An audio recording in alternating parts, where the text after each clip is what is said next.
Hello everyone, সবাই কেমন আছেন? আশা করি সকলে ভালো আছেন। আজকে অনেক বছর পর সুযোগ পেলাম আমার সবথেকে প্রিয় স্থানে যাওয়ার জন্য, তাই দ্রুত রেডি হয়ে বেরিয়ে পড়ি।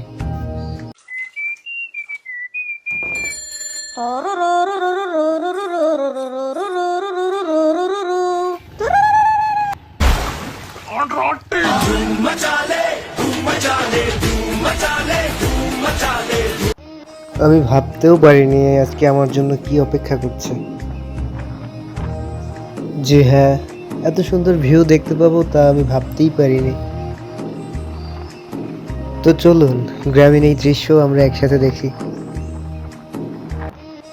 দুই পাশে সবুজে ঘেরা আঁকাবাঁকা মেঠো পথ। এখন আবার কেউ জিজ্ঞেস করবেন না যে মেঠো পথ কি পিচ ঢালাইয়ের হয়। আসলে ছন্দ মেশানোর জন্য এই বাক্যটি ব্যবহার করলাম। তো যাই হোক, আজকের এই দিনটা আমার কাছে খুবই স্পেশাল। কারণটা একটু পরেই বলি। তো আমি প্রায় চলেই এসেছি। হ্যাঁ গাইস, এইটাই আমার সেই প্রিয় জায়গা। প্রকৃতির এক অদ্ভুত ছোঁয়া আছে এখানে। তো আজকে আমি আর আমার কালাপরি অনেক বছর পর আসলাম।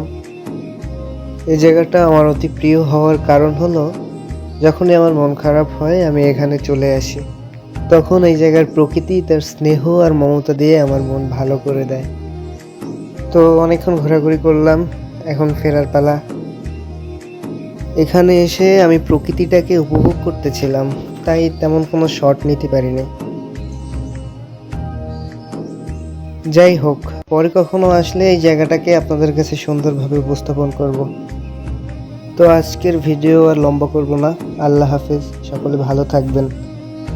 আর পেজটাকে ফলো দিতে ভুলে যাবেন না।